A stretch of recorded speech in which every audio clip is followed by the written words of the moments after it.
जी हाँ मित्रों, मैं हरिंद्र कुशवाहा आप सभी का ई लर्निंग प्लस पे स्वागत है। आज हम जानेंगे संधि, संधि की परिभाषा, उसके भेद, उदाहरण सहित। यह बहुत से आपके उत्तर प्रदेश की एग्जामों में आता है, परीक्षाओं में पूछा जाता है। संधि के बारे में, इसके भेद के बारे में दे दिया जाता है, शब्द दिए जाते हैं, पहचानना होता है कि कौन सी संधि है। तो आइए हम इसके बारे में जानें।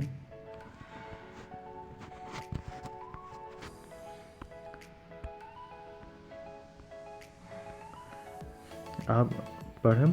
संधि, संधि क्या है? दो शब्दों के मेल से जो उत्पन्न होने वाले परिवर्तन होता है उसे क्या कहते हैं? हम संधि कहते हैं। दो शब्द हैं, उनके मेल से जो नया शब्द बनता है उसे हम संधि कहते हैं। इसमें क्या होता है? पहले शब्द का अंतिम वर्ण और दूसरे शब्द का प्रथम वर्ण मिल करके एक नया शब्द बनाते हैं, जो कि पहले शब्द का अंतिम वर्ण और दूसरे शब्द का प्रथम वर्ण मिलकर के उनमें विकार उत्पन्न होता है और एक नया शब्द बनता है जिसका सार्थक अर्थ भी होता है। इसे हम क्या कहते हैं? संधि कहते हैं। और इन नया शब्द जो बनता है, संधि शब्द बनता है, उसको फिर से हम अलग अलग कर दें दो वर्णों में, तो उसे हम क्या कहते हैं? दो शब्दों में अलग अलग कर दें तो उसे क्या कहते हैं? हम संधि विच्छेद कहते हैं। उनका नाम क्या है? संधि विच्छेद है। संधि के भेद। संधि क्या होता है? आप समझ गए, दो शब्दों का मेल है। अब इसके भेद जानते हैं। संधि के तीन भेद हैं, तीन प्रकार से बांटा गया है। स्वर संधि, व्यंजन संधि, विसर्ग संधि। आपका स्वर संधि क्या है?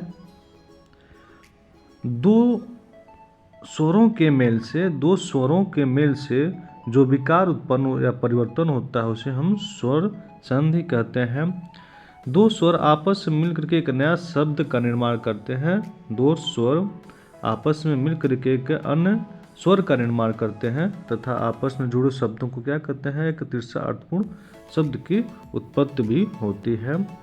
स्वर संधि के भेद। स्वरों के आधार पर स्वर संधि के मुख्यतः 5 भेद हैं। उनके संधि के आधार पर दीर्घ संधि, गुण संधि, वृद्धि संधि, यण संधि, आयादि संधि। दीर्घ संधि, दो सजाती अर्थात स्ववर्ण जैसे कि अ आ आपस में मिलकर के दीर्घ स्वर के रूप में परिवर्तित हो जाते हैं। यदि अ आ ई उ ऋषि के पश्चात उसी जात के हर्ष स्वर या दीर्घ स्वर, छोटा या बड़ा स्वर जुड़ो तो मिलकर के आ हो जाता है। अ का आ हो जाता है। ई का बड़ी ई होता है, छोटी ऊ का बड़ा ऊ होता है, अर्थात दीर्घ रूप में परिवर्तन हो जाता है और उन्हें क्या कहते हैं? हम दीर्घ संधि कहते हैं। इसके एग्जाम्पल क्या हैं? जैसे कि आपका अन्य अभाव, अन्य अभाव। तो अन्य के अंतिम अर्थ में जो अम्न आ रहा है उसके अंतिम में क्या है? अ है। और क्या फिर से जुड़ रहा है? अ से जुड़ रहा है तो क्या बन जा रहा है? दीर्घ बन जा रहा है, आ बन जा रहा है आपका। और मिलकर क्या बन जा रहा है? आ बन जा रहा है। इसमें हरि ईश है। हरि ईश में क्या है? हरि और ईश है। इसमें छोटी ई है और बड़ी ई क्या बन जा रही है? बड़ी ई बन जा रही है। इसी प्रकार से आपका रजनीश है, प्लस ईश है, धन ईश है, रजनीश। इसमें बड़ी ई और बड़ी मिलकर क्या बन जा रही है? बड़ी ई ही बन रही है। भानुदय, इसमें क्या आपका छोटा ऊ मिलकर क्या बन जा रहा है? बड़ा ऊ बन जा रहा है। स्वयंभू, आपका स्वयंभू में भी क्या है? बड़ा ऊ और छोटा ऊ मिलकर के क्या बन जा रहा है? बड़ा ऊ बन जा रहा है सर। और ऋषि मिलकर के क्या हो जा रहा है? ऋषि बन जा रहा है। ऐसे अगला क्या है? स्वर संधि का अगला क्या है? गुण संधि। यदि अ आ के बाद ई और बड़ी ई, ऊ और ऋषि स्वर आए तो दोनों के मिलने से ए, ओ और अर हो जाता है। मतलब कि अगर आपका अ के बाद ई आए तो ए हो जाता है, और आ के बाद ई आए तो ए हो जाता है। अगर अ के बाद बड़ी ई आए तो भी ए होता है, आ के बाद बड़ी ई आए तो ए होता है। अगर अ के बाद ऊ आए तो ओ, अगर ऊ आ के बाद ऊ आए तो औ, और ऊ आए तो फिर से बड़ी ऊ आए तो औ, और ऊ के बाद ओ हो जाता है। आ के बाद ऋषि आता है तो क्या होता है, अर हो जाता है। ये ध्यान देने की बात है आपका। इसका एग्जाम्पल देखते हैं, किसका, गुण संधि का आप एग्जाम्पल देखते हैं, उदाहरण देखते हैं। सूर धन इंद्र, अ के बाद क्या है, ई आया है तो आपका क्या हो गया, ए हो गया है। अ के बाद बड़ी ई आया है तभी भी ए हो गया है।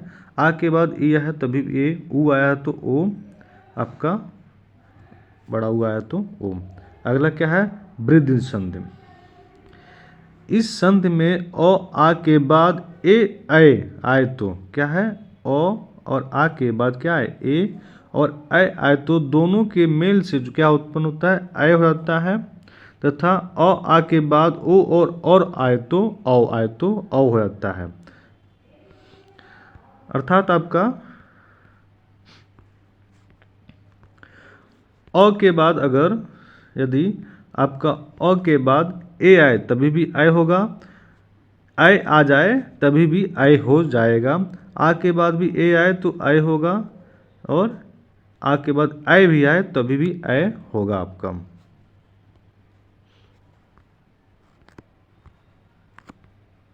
ठीक है। और अ के बाद औ आता है तभी भी ओ आता है तभी भी औ, और औ आए तो औ, इसमें क्या हो जाता है, ये होते हैं। जैसे एग्जाम्पल आपका एक इकाई हो जाता है, ये मत मतैब हो जाता है, मत एक के मतैक्य हो जाता है, सदा एव सदैव हो जाता है। इस प्रकार के आपके एग्जाम्पल हैं।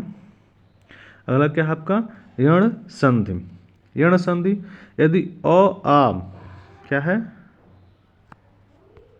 यदि ई ऊ तथा ऋषि के बाद कोई विजातीय स्वर आए, कोई दूसरा भिन्न स्वर आए, तो ई का यो हो जाता है, हलंत यो, और ऊ का वो हो जाता है, ऋषि का रो हो जाता है। जैसे कि ई के साथ अगर कोई असमान स्वर है तो क्या होता है, यो हो जाता है। बड़ी ई के साथ भी आए तो यो हो जाता है, और ऊ के साथ आए तो क्या होता है, वह हो जाता है। इसका हम एग्जाम्पल देते हैं, उदाहरण देखते हैं यण संधि का। यदि अपि यद्यपि ई के बाद अ आता है तो यह हो गया। इति आदि, इति याद का ई के बाद आया है तो यह हो गया है। देवी आगमन, इसमें क्या हो गया है, यह हो गया है आपका। इसमें स्वागत, अ के बाद ऊ के बाद अ आया है तो वह हो गया है। यहाँ पे भी अ के साथ ऊ आया तो गुरु आदेश में भी वह हो गया है। अगला क्या है आपका, अयादि संधि। क्या है, अयादि संधि पांचवा, स्वर संधि का ही पांचवा प्रकार है। यदि ऐ और ओ के बाद कोई भिन्न और विजातीय स्वर आए तो क्या होता है, ए का अय, ऐ का आय, ओ का आपका अव हो जाता है, और औ का आव हो जाता है। ठीक है, देखें ध्यान से, ए का असमान स्वर है तो क्या होता है, ए के बाद अय हो जाता है, और ऐ के बाद आय। ठीक है, ओ के बाद अव, और औ के बाद आव हो जाता है। ऐसे आपके बहुत से परिभाषा, जैसे कि ने अयन, नयन हो जाता है, ये अय हो गया। नयक, नायक, ये हो गया। पो अन पावन, आपका अव हुआ है। पौधन अन पावन, यह क्या आ गया, आपका अव हो गया है। अगला क्या है आपका, अगला संधि क्या था, स्वर संधि हो गई आपका। अगला है व्यंजन संधि। व्यंजन संधि के यदि कोई स्वर व्यंजन आने से उस व्यंजन में, मतलब व्यंजन के बाद कोई व्यंजन आता है तो जो परिवर्तन होता है उसको क्या कहते हैं, व्यंजन संधि कहते हैं। इसके कुछ नियम हैं, देख लेते हैं हम। पहला नियम, यदि किसी वर्ग के पहले क च ट, किसी भी वर्ग जैसे कि क च ट त प के बाद किसी वर्ग का तृतीय पहले वर्ण क च, जैसे क ख ग वर्ग में पहला वर्ण क्या होगा, क होगा, और च छ ज ज में क्या होगा आपका, च होगा, ट ठ ड ड में ट होगा। इस प्रकार के, मतलब कि किसी वर्ग के पहले वर्ण के बाद उसी वर्ग का तीसरा और चतुर्थ वर्ण आता है तो या उसके बाद य और लव आए तो कोई स्वर आए तो क च ट त के स्थान पर इसी वर्ग का तीसरा हो जाता है, तीसरा वर्ण आ जाता है। जैसे कि क के बाद अगर ग आता है, जैसे कि क के बाद क्या आ गया, अगर ग आ गया तो ये क्या होगा, तीसरा वर्ण होता है दिग्गद, ग ही हो जाता है। क और ग मिलकर क्या होता है, ग बन जाते हैं। यहाँ पे तो और वो मिलकर क्या बन गए हैं, द बन गए हैं, इसका तीसरा वर्ण बन गए हैं कि ये आपका ये वो अगर आता है तो किसी भी वर्ग के पहले वर्ण के बाद या तो तृतीय चतुर्थ वर्ण आए या योरलव आए तो उसे क्या होता है, उसी वर्ग का तीसरा वर्ण आ जाता है। ठीक है, इसी का दूसरा नियम है कौन सा, व्यंजन संधि का। यदि क च ट त प के बाद न या म के मेल से क च ट प अपने वर्ग के पंचम वर्ग में परिवर्तित होता है। जैसे क यहाँ वाक्यमय हो जाता है, तो क के बाद म या तो क्या हो गया, पंचम वर्ण अंग हो गया इसका। उन्नति उन्नति तो के बाद नौ आया, उसका क्या हो गया, पंचम वर्ण नौ हो गया। अगला नियम क्या है, नियम पांचवा, तो या ट के बाद यदि च या यफ हो फ हो तो त या ट के बदले च ज झ हो जाता है। इसमें अगला आता है जैसे कि उच्चारण का क्या होता है, तो और च मिलकर क्या होते हैं, चौ हो जाते हैं। तो और झ मिलकर के सज्जन में जो हो जाते हैं। और अगला क्या है आपका, विसर्ग संधि है। विसर्ग संधि किसी स्वर का अथवा व्यंजन के आने के विसर्ग में परिवर्तन होता है, उसे क्या कहते हैं, विसर्ग संधि कहते हैं। नियम इसका है, यदि विसर्ग के बाद च छ हो तो विसर्ग का क स ट ठ हो तो स तथा त थ द हो स हो जाता है। मतलब अर्थात च छ ज हो तो विसर्ग का स हो जाता है और ट ठ हो तो स बड़ा वाला स हो जाता है, पेट फड़ुआ स हो जाता है, जैसे खटकोड़ वाला स भी बोलते हैं। जैसे परिभाषा देख, एग्जाम्पल देख लेते हैं। निश्चय निश्चय क्या हो गया, विसर्ग आपका विसर्ग निह मिलकर के च मिलकर क्या होते हैं, स बन गया है। इस प्रकार धनु विसर्ग और ट मिलकर क्या हो गया, ये खटकोण वाला स हो गया हम। ठीक है, अगला देखते हैं विसर्ग का ही संधि का। यदि विसर्ग के पहले इकार उकार हो तो विसर्ग के बाद इकार या उकार हो तो विसर्ग का क ख या फ वर्ण हो तो इसका स हो जाता है। जैसे निष्कपट निष्कपट, निष्फल निह धनफल क्या निष्फल, निह पाप क्या होता है आपका, निष्पाप होता है।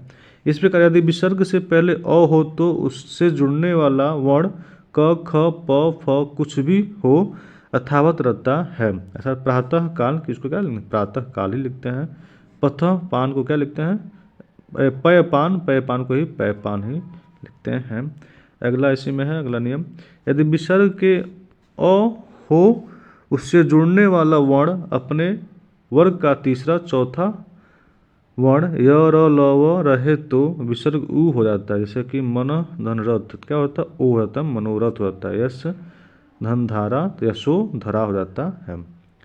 अब इसकी पे हम इस पे प्रश्न देखते हैं। जैसे कि सूर्योदय संधि विच्छेद क्या है, सूर्योदय संधि का विच्छेद क्या है आपका, तो ऑप्शन क्या हो जाएगा आपका कि ब सूर्य प्लस सूर्य धन उदय।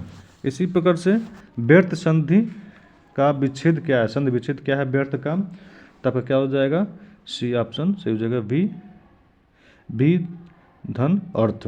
अंतर्गत का संधि विच्छेद क्या होगा आपका, इस प्रकार से अंतर्गत का संधि विच्छेद आपका हो जाएगा अंतः धन गत, अंतर्गत। अगला है नारायण का संधि सही संधि विच्छेद क्या है, नारायण का सही संधि विच्छेद क्या है, तो आपका क्या हो जाएगा, नार धन आयन, ये आपका नारायण का हो जाएगा। नायक का आपका क्या हो जाएगा, नय धन अक हो जाता है नायक। यहाँ पे क्या हो जाएगा, अय के बाद कोई विजाति वर्ण आया तो क्या हो जाता है ना, अय हो जाता है नायक, मैंने बताया है। ये आपका कौन सा संधि हो गया, नायक का कौन सा संधि हो गया आपका, ये आपका आयादी संधि हो जाता है। नायक का क्या हो जाता है, आयादी संधि में आता है ये। अगला है प्रश्न छठा, अन्वेषण का सही संधि विच्छेद क्या है? अन्वेषण का सही संधि विच्छेद क्या है आपका? अनुधन ऐषण, अन्वेषण।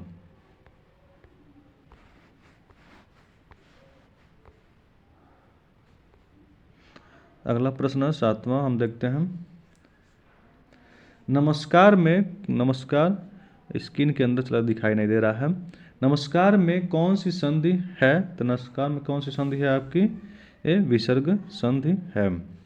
अगला है, यद्यप में निम्न में से कौन सी संधि है? तो यद्यप में आपका क्या होता है? यदि धन यप होता है, यद्यप यण संधि आपका होता है। उसके बाद अगला है, वेद ऋषि में कौन सी संधि है? वेद धन ऋषि होता है, ये आपका गुण संधि होता है। अब जानते हैं गुण संधि में क्या होता है? गुण संधि में क्या होता है? आ के बाद, अ या आ के बाद यदि कोई अन्य ई उ आते हैं तो आपका गुण संधि होता है। 10वां क्या है, लघुर्मी में कौन सी संधि है? तो ये क्या होगा आपका? लघुर्मी में भी दीर्घ संधि है। वार्तालाप का संधि विच्छेद क्या होगा आपका? एक 11वां प्रश्न है। तो वार्तालाप का संधि विच्छेद क्या होगा आपका? वार्ता धन आलाप। हितैषी का सही संधि विच्छेद क्या होगा आपका? 12वां प्रश्न है, हितैषी का सही संधि विच्छेद क्या होगा आपका? हित ए सी, ये आपका सही संधि विच्छेद होगा। अगला प्रश्न है 13वां का, पुनर्जन्म का सही संधि विच्छेद क्या होगा? पुनर्जन्म का सही संधि विच्छेद क्या होगा आपका? तो पुनः धन जन्म। निर्मल का सही संधि विच्छेद क्या होगा आपका? निर्मल का सही संधि विच्छेद क्या होगा आपका?